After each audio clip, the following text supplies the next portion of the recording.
မရှိတယ်အရင်လန့်သွားတာပေါ့ဘာတွေတော့စီရောပြရတာစီမရှိဘူးကလေးတွေရှိတယ်လူတွေပြရတာ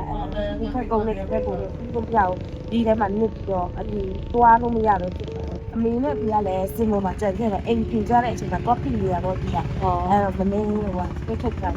ကလေးလေးဆိုတို့ကဒီထဲနစ်သွားတော့လန့်သွားအောင်ခံတယ် လေးသူလေးအငယ်ဆုံးတယောက်ဆိုစကားတော့မပြောဘူးအဲ့လိုဆိုနေတယ်။ကိုကြီးလည်းတက်သွားလား။တယ်ကျမပြေးလာ။ချလိုက်တော့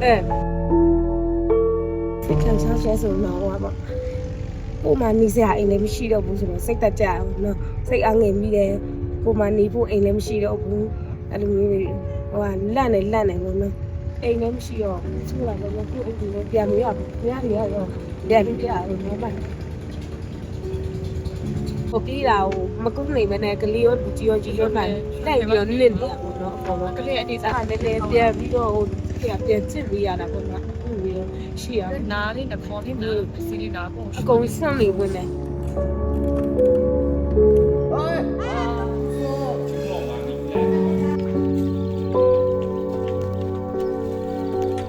နည်းနည်းထောက်ရုံနဲ့ကြောင်နေပြီးလေနည်းနည်းတိုက်တန်းနဲ့ကြောင်နေပြီးအဲ့လိုစိုက်တန်းရတော့ရတယ်